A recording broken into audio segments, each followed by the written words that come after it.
start today. Armand Doucet and myself are going to explore how to bridge the gap between education policy and practice. And this is with the purpose of you policymakers focusing on how you can work to bridge the gap. And the example is through the lens of COVID. So Armand and I have been preparing. Armand is a humanities teacher. He's a head of department in New Brunswick, Canada at the teacher Riverview High School. And he's joining us early in the morning in Canada, in New Brunswick. Hello, Armand. And hi, Beatrice. Hi, Armand. He will be representing the teacher's perspective. And on the right-hand side is Beatriz Pont, and I will be representing policy implementers from an international perspective. And what we're going to explore today is the policy practice gap. And that means, you know, what happens between when you design policy at the ministries or your directorates and what actually really happens in classrooms and in schools. Is there a gap? Is there a large gap that can be, can be reduced if you understand much better how to get from policy design to actual implementation in the schools? So that for this purpose, we've invited Armand so he can express the reality of schools and classrooms. Now, from the policy perspective, we know that in the past, the policy perspective was much more of a linear, top-down linear perspective. That was, you design the policy, you write it in a document, you send it out, and schools are supposed to implement it. But the reality has changed a lot, and it has moved to a very complex web of interactions between policy design, where you need to find the vision, define clear actions. Do you have the resources? A range of multiple actors that are involved or need to be involved, who may often resist reforms, and there may not be clear communication channels with them or ways of engaging them. And the context can be quite complex as well, with politics, with different socioeconomic realities throughout your national territories, and also with many other reforms going around and accountability systems that may not be aligned. And so this is the perspective of the policy, but what we want to hear as well is Armand. Maybe you can tell us what you think from policy to practice. Thank you, Beatrice. So quickly, why I'm here is through vast international networks of teachers and educators and practitioners, as well as academics, NGOs, Beatrice included, with world organizations. We were really proactive at the start of the pandemic, and with numerous different papers, events, and summits. And the perspective that I'll be bringing is very much the perspective from classrooms, not just my own, but around the world from this network as we crowdsourced information throughout. So the big thing that I think Beatrice just talked about is that it's the ever-changing way that policy is now delivered. It's not top-down linear anymore, where context really does matter, and the contextualization of these policies and the need for them to be flexible and agile so that the teachers are then empowered to then implement them the right way within their different contexts is very much what we're going to be talking about today. If I look at slide 5, what we're looking at delivering today are 4 key points. First one was in terms of the COVID education response from policy to practice. We're really going to look at the policy focus in the first few slides that we're going to go through.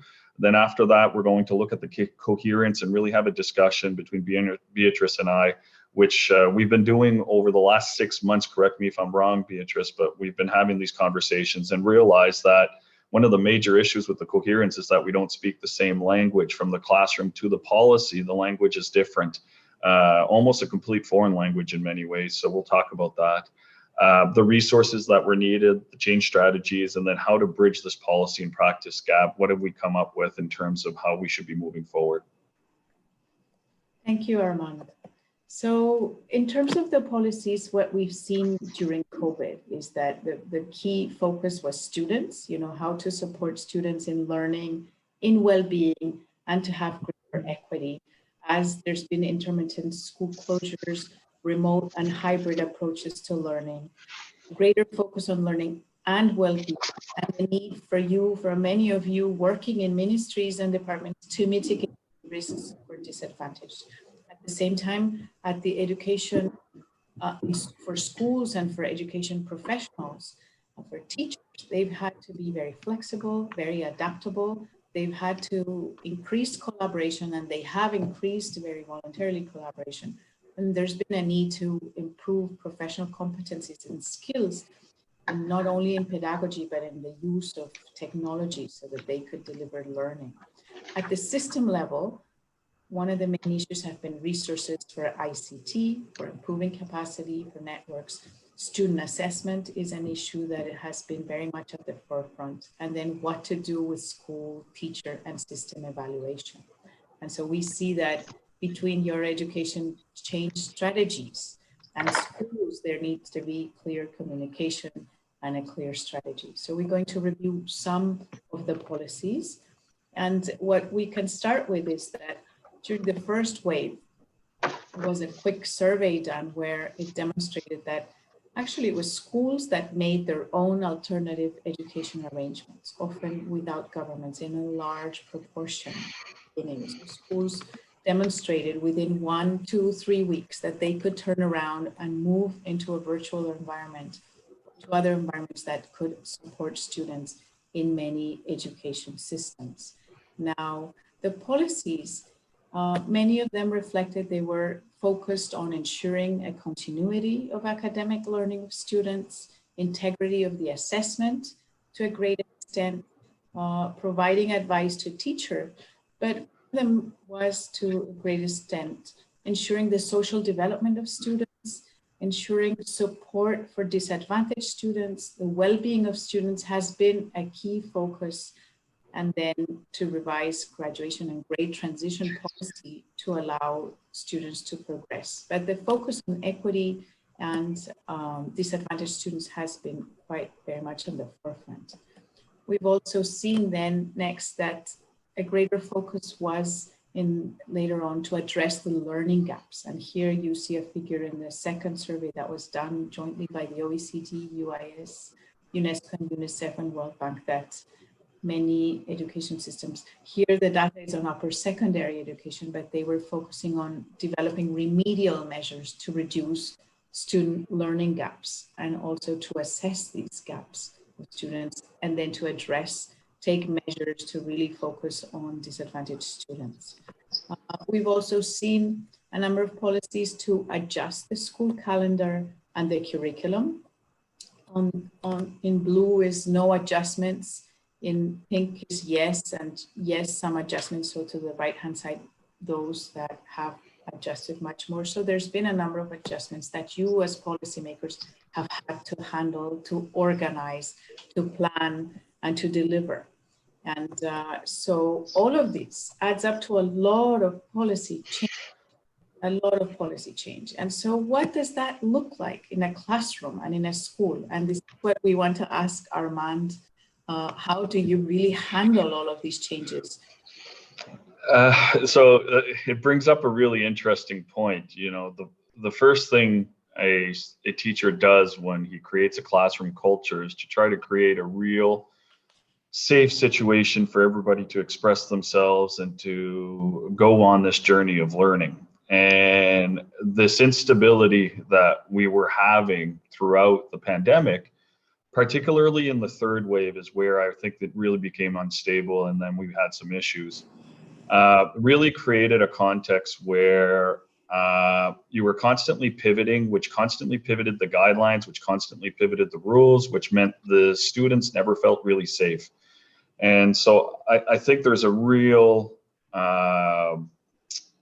correlation with mental health issues, student engagement,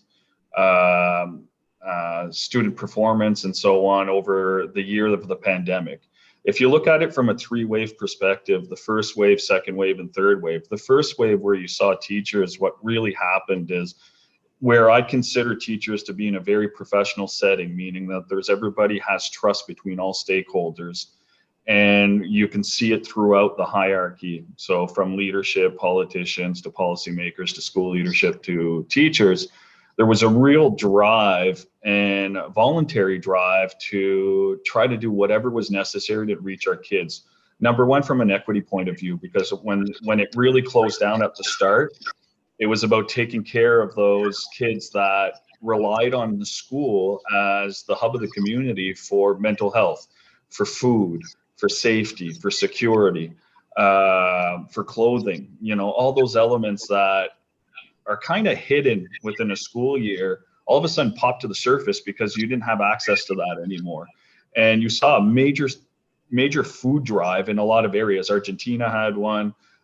We have one here. There's pretty much in every jurisdiction, there was a drive to try to bridge the equity gap in some way, which also brought that to the forefront, because if you look at Maslow before Bloom, which was one of the papers that we wrote thinking about pedagogy in an unfolding pandemic, if that's the case in the pandemic, that's the case all the time. So this is one of those long-term vision things that we need to take care of. So you really saw that voluntary jump to try to help kids that were struggling. Then the second thing was really the professional development drive to try to see how can we deliver some sort of stability for these children. So you were seeing WhatsApp being used to connect kids from K to 5 to be able to have that social connection, that cultural connection that they have in classrooms. You were seeing a drive for Zoom, a drive for Teams, a drive for how do we use pedagogy with technology, and how do we make sure the pedagogy drives the technology and not the other way around. So there was Armand, a massive... How were you doing this concretely in your classroom? Yeah. So there was a massive drive for collaboration, I think is how I did it first, was really to connect with teachers from all over the world, and then bring it back and see, okay, well, what do I need with my curriculum? How do I meet my students where they're at in terms of my community? And it was a real shift in terms of the technology piece, because oftentimes we don't want to use the technology, and I'm one of them necessarily, that I won't put everything online because I end up doing my job twice. The second wave, which was really from September to October, was to align ourselves with the policy that was then coming in, the operational plan policy in particular. How do we navigate that from a pedagogical point of view if children are isolated, or if you're on a track A, track B day, meaning one group of students come on one day, one group on the other. So how do we adjust that pedagogy? Again, it was really that professional learning community and that network to try to see how we can connect that. But in that second wave from September to December, roughly, we were really seeing the student engagement piece that was a real struggle. Not really knowing where we were going, not really understanding what was happening. There was a bit more stability at that point because the vaccinations weren't coming in yet. So creating a classroom culture was a lot easier. But then once we started to get vaccination and started getting hope in that third wave, that's when things really, we got into teacher fatigue, and we really struggled in the classroom, and the students really struggled, and they were crashing. And it's mainly because the guidelines kept changing. And they kept pivoting, and you were working on different elements, and then all of a sudden you're thinking you're transitioning for 3 weeks from now to everybody being in a classroom to, oh no, that's not happening anymore, but you just spent the headspace for 3 weeks trying to figure out how do you do that transition? How do you make those connections with those students again on a social emotional level?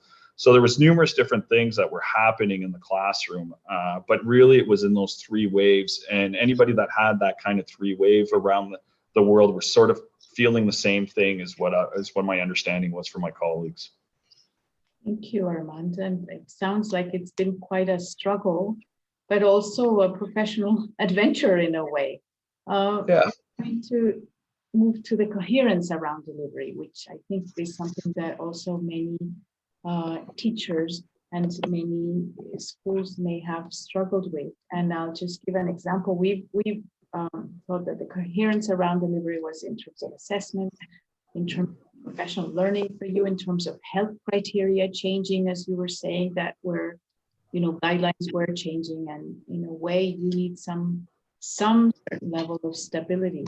So there's been changes to national examinations in many countries, and this is the result of a survey that was undertaken recently that I referred to before, where there's been either introducing additional health criteria for the test or adjusting the content of exams adjusting the modes of exams, postponing exams, canceling them, introducing alternative approaches to assessment. And so all of this also changes the dynamics in the classroom as well in terms of external assessments.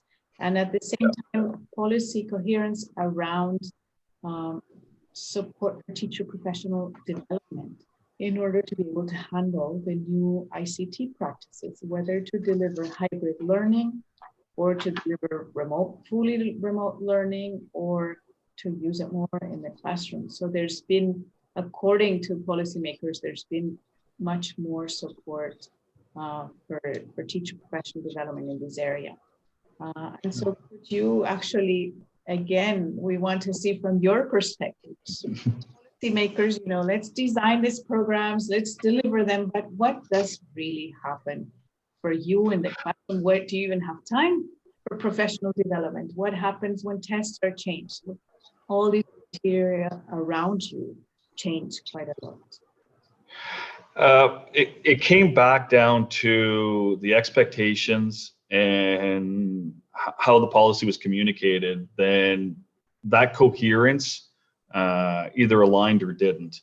In my situation, or in the situations of my colleagues globally, the ones that were real professional situations really felt empowered to take the steps to try to figure out how they were going to do this. What oftentimes happened is 3 or 4 months in, policy would catch up, and then all of a sudden you'd have to pivot some of those ideas that you had in terms of how you're going to approach it.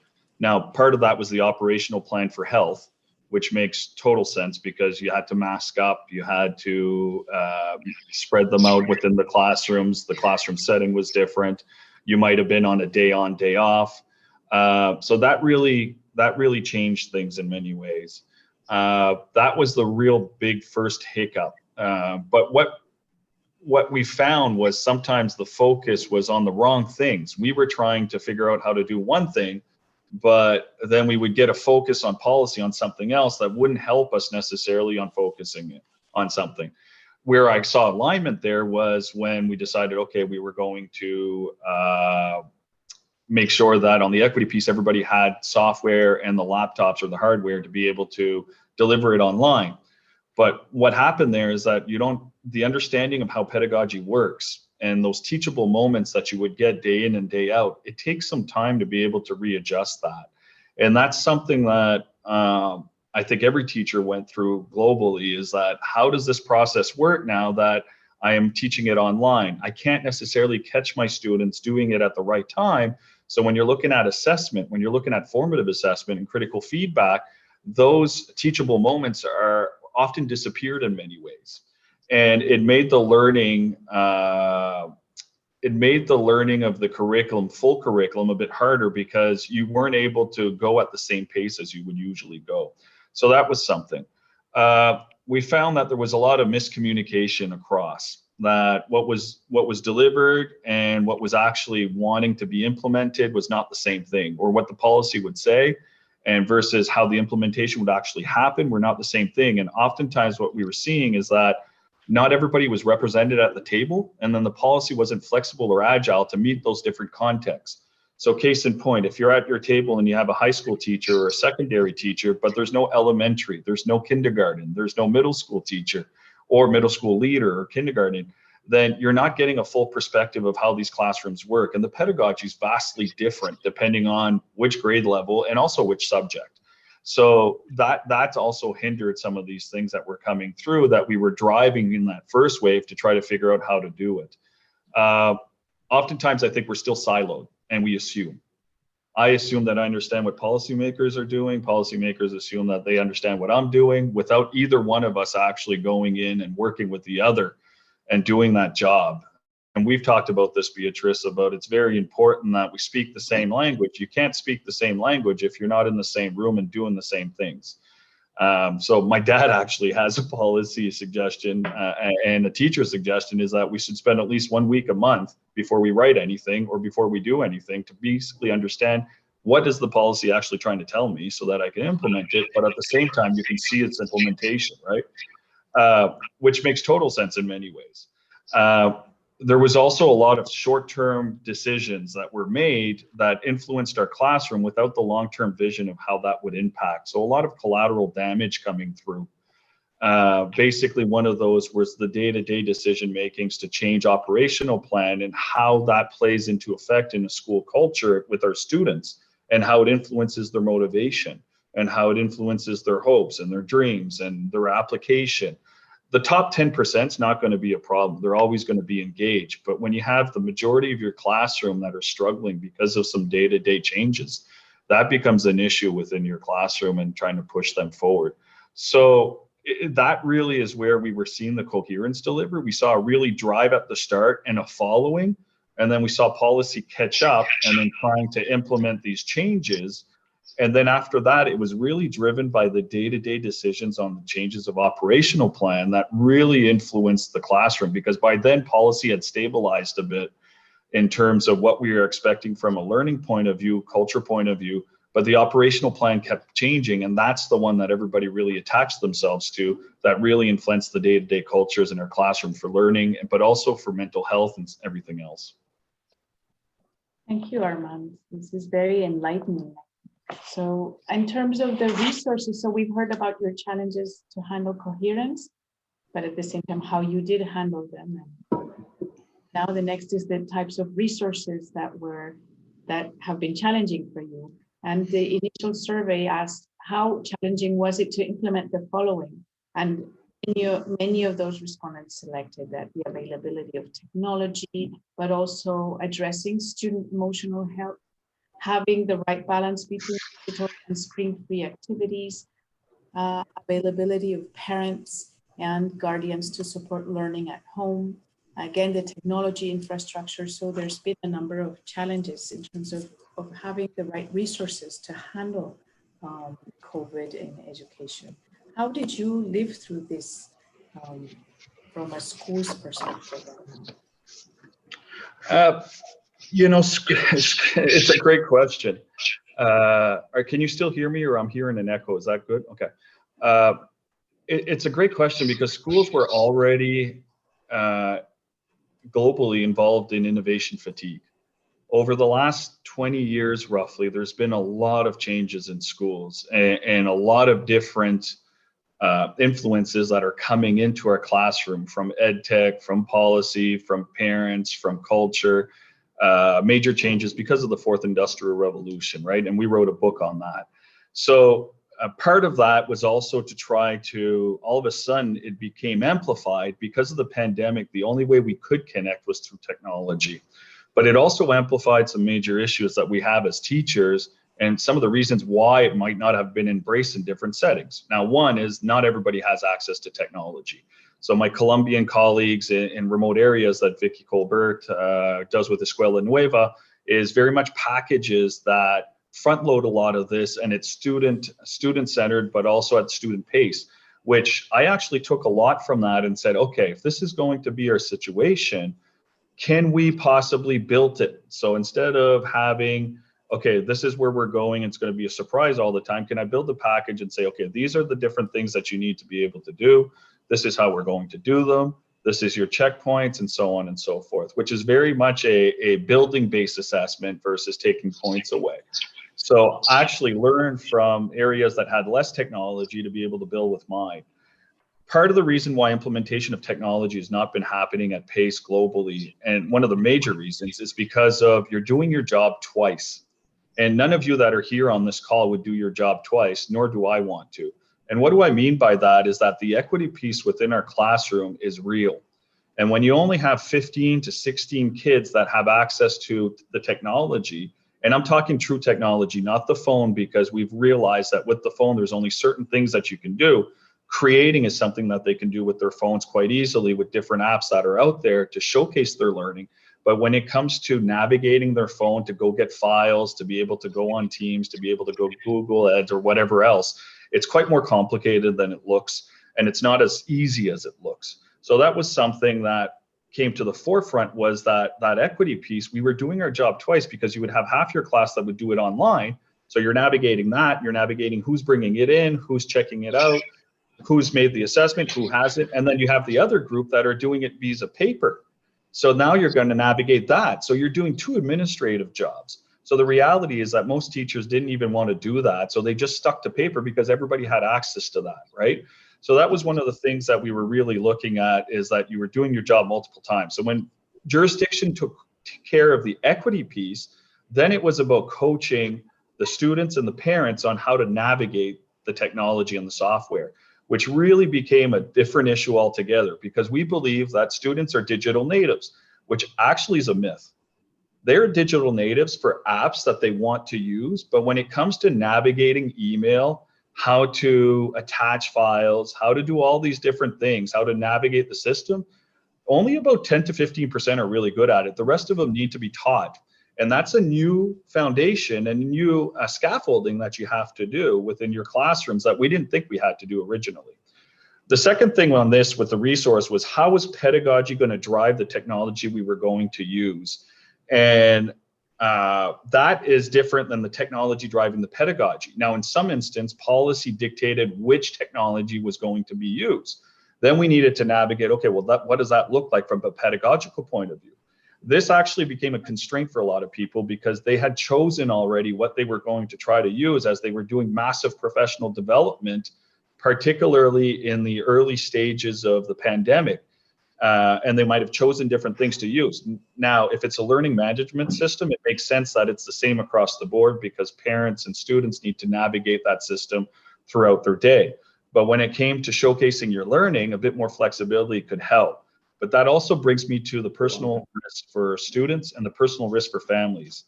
And teachers all of a sudden became the gatekeepers of the digital footprint for tech. And they became the gatekeepers for the digital footprint for the students, and became the gatekeepers of what possibly could be ethical and what possibly could not. And there's a lot of policy that's written that your resources need to be hubbed within your country or within your province. So that made some of these policies were getting broken already at the start. But it's also about that ethical piece about, okay, well, what are we doing and why are we doing it? And is it just because this is the short-term answer here, or is this the long-term way we want to go?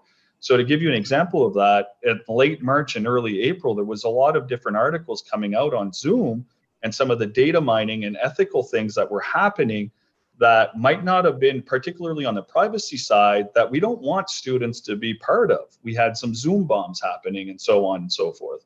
So these are the different elements that, as we were looking at resources, it's great, but then the reality was that, okay, well, what about all these other things? And are these short-term actions, or are these short-term decisions that are going to affect the long-term in a negative way? And who's looking at this collateral damage at this point? So these are some of the things that we were navigating as teachers.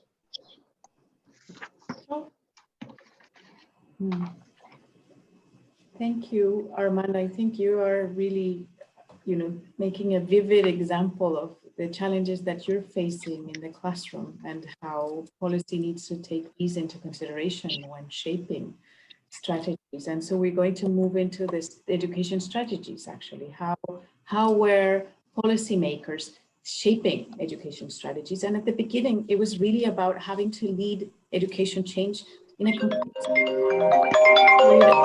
complete uncertainty. And when it was asked originally, people said everybody did all they could do to help, that the change strategy was designed in a collaborative manner, including teachers. And they said it was well executed.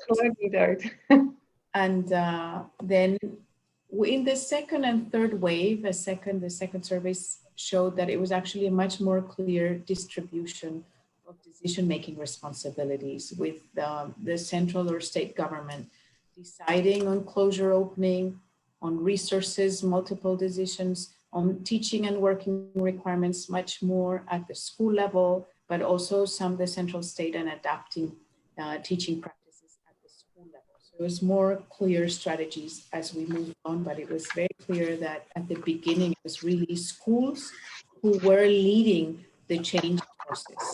And in terms of the impact, it's really difficult, and we cannot really measure the impact at all, but just in the first survey, there was a question and people reflected that students learned some, but not very much. but that they did learn what they would have learned if they had attended school as it was before, and that it's also not possible to assess how effective it was. There was also a survey by McKinsey that teachers reported that students were on average 2 months behind what they usually would have been in November. And this was reflected in different countries. So we cannot gauge the impact, but it's very challenging to do, but we can see whether there was some impact. And actually other positive impact that has been quite important as a result of these changes has been the introduction of technologies and innovative solutions that Armand, you were telling us about. Also increased autonomy of students to manage their own learning, and strengthened involvement and cooperation of parents, improved multi-sectorial coordination between education and health, increased pedagogical autonomy of teachers that you were sharing with us as well. And this is something also very important, greater societal interest in education and in the continuity of schooling no matter what, I think. And this has been quite a very positive result of COVID that we need to take on board for the future. And in terms of the practice, what can you share with us have been, how has the change strategy resulted for you in terms of the strengths, but also the challenges? I think the major thing is from my perspective here in Canada, but also with the jurisdictions that are really looking at teachers as professionals. And I make that distinction, and I've said it a couple of times, Beatrice, and I know we've had this discussion, but there's a real distinct aura and empowerment when teachers are treated as professionals and are hand in hand with all the stakeholders within education versus where it's an occupational model. And I saw this throughout the whole pandemic, where they were trusted and empowered to do what was supposed to be done. You saw school leaders and you saw different schools and different communities take the lead and really drive it forward and adapt the policies that were coming into play. And I can't say enough about school leadership during the pandemic, because they had the operational plan to navigate, they had the mid-level leadership to navigate, plus they had the ground up to navigate, plus parents and so on. They had quite the job versus I had the classroom to take care of. But when it came to that, it really becomes a factor of you really, there's a saying for this, you seek what you grow, basically you get what you want. And the settings that really had a top-down, these are the lesson plans, this is the day-to-day, we're going to meet the standardized tests, and this is how we're going to go about it, really struggle.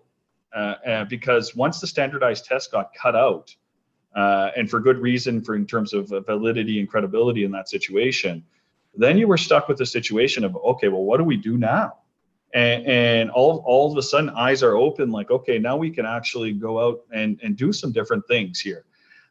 Versus the ones that are used to being the professional within that setting, it was a vastly different situation. So I think that the big thing on change strategy is we can't assume. There's too much assumption throughout the whole network, and too much reliance on the number without knowing the story. And I've been reading a great book lately on Simon Sinek, Leaders Eat Last, and he talks a lot about that from a business point of view. But we really need to get the story behind the numbers. And it's the same thing for me as a teacher within the classroom. If a child does a certain score on an assessment, either a test or a project or so on, and that score doesn't reflect what I'm seeing and hearing, then there's something behind that I need to get down to, right? So it's something that I really think we need to look at, particularly vast differences in numbers that really has to do with context, and assuming that each context is the same. Mind you, it's vastly different, and it could be vastly different from one side of the street to the other. The pendulum really shifted, I think, from the start to the end. And the change strategies at the start was really trusting the professional development, community sharing across the world, professional learning communities, pedagogical growth, equity issues were taken care of. Then in the first wave was really catch up with the students, really shell-shocked in many ways, trying to think that status quo from what March, April, and May were. Very ambivalent, mental health issues, trying to figure out what am I doing here? What's the goal? How's this going to affect my future? Really no motivation. To the third wave was really, I think, there we were lacking vision, and it was very much short-term, not long-term, even though we were looking at opening it up. And we lost that stability in the storm. And then all of a sudden, instead of trying to keep a stable ship within the schools or within the classrooms, it became, we're focusing on the winning. We're focusing on vaccination rates. We're focusing on opening up, without realizing that all this yo-yoing with the guidelines and the dates and the hopes and the dreams and the rules, that it really affected the transitioning, the planning, the headspace, the ability to navigate that culture, the ability to navigate the learning. And people are drained. The fatigue was real, and you could sense it. It's almost as if you put a pin in a balloon and the air was let out in many ways. So the loss of the vision there, and the loss of what we were doing and what we were trying to navigate in the year for the short-term success of, we can open up now, instead of seeing, okay, let's finish off this year, then we'll see what we can do opening up the next year, I think was a real issue because of the disruption that happened and with no continuation. Thank you, Armand. I think now we're going to start wrapping up quickly, and the issue is what are the lessons for the future that we can explore it to close this gap between policy and what really happens in the classroom, and lessons that we can learn from COVID. So we, as you're saying, we need to find a balance between the present and the future. And for policy making, Armand and I have been discussing, and the idea, we think, and from the experience of all the projects that we're working with, is the idea that you need to have a vision, a short but midterm and long-term vision that can provide stability to those who are in schools and who are the professionals that are leading education change at different levels of the system, and how important that is for students, for education professionals, and for the system level as well. Too many changes, short-term, adjustments can be good, but you need to have a vision and a certain degree of stability and a certain degree of trust as well for schools. So at the heart of policy is to prioritize safe schooling, health and education guidelines, support equity, to provide professional development and networks, provide data and resources and for assessment, and the technology infrastructure, assessment and funding. And what about for schools, Armand? What do you can help close that gap? Really, the proactive reactive is what we were looking at. And I'm going to just highlight something on the chat, Beatrice, because Charles Fidel, who I've read all his books and really admire, had just put something here in terms of sometimes it was throwing a hot potato to teachers. I wouldn't have used hot potato. I would have said grenade. Personally, it was who was going to take it, right? And that goes back to that professional setting. And if you're driving the change, and then you're working hand in hand with policy to create the right policy for the change that you are driving, then it's going to happen. But when they were attached to standardized testing, and I'm going to use standardized testing as the one because that's the one that came in the most, it was also all of a sudden as if the handcuffs were off, and then we're like, oh, what am I doing now? So I think we need to really prioritize school communities and school contexts and how that works out. The setup of online and real, there is no doubt in my mind that the school is here to stay, and the school is the hub of the community now and plays so many different parts within their community that we need that infrastructure. And the kids are saying they would rather be day in and day out at school versus a day on, day off or online learning. There's a really small percentage that it really worked for them. But the rest of them really needed that development. Deciding the learning priorities is something else that coming through, especially if you're streamlining the curriculum. There was a lot of innovation coming up. The setup of collaboration, particularly professional learning groups across jurisdictions. because there's, particularly for our school leaders, they might not feel comfortable to share with other school leaders within their jurisdictions for numerous reasons. But for sharing in between jurisdictions, they have no problems whatsoever. So I think there's a real need for that type of professional learning community. The capacity of the practitioners was something that is at the forefront, and you can see. If you are in a professional setting, you have very high standards for what teachers should be getting to be able to get into a classroom. And they are as much as artists as they are scientists. When they come in to be pedagogues, I think that's a really important thing that we need to look at long term, particularly with 60 million teachers missing by 2030. The ability of practitioners to be professionals in that setting is more important than what I would call dumbing down the standards of the professional teaching standards. Thank you, Armand. And we've reached now the end of our presentation, and we just wanted to have a final lesson on the need to close the gap institutionally. And the idea is, how can we adopt a mid to long-term vision with an education change framework in your ministries, and the idea that you have a policy design with a vision and allow for policies to adapt, but with a certain degree of stability, that you trust the professionals to do what they do best. And this they've demonstrated way in and way out throughout the pandemic, and this needs to stay. To have institutional consultations and engagement to make sure that there is coherence in terms of policy, and to develop a change in leading change concept for your own strategies that really is based on true collaboration, on communication, and flexibility in responses within this long-term or mid to long-term vision. So we thank you very, very much for listening to us. It's been Armand, it's been a great pleasure to converse and we've been preparing for this for a while, and thank you very, very much for joining us today. I appreciate the offer. Thank you for the discussion. Thank you. Thank you very much, Beatriz, Armand.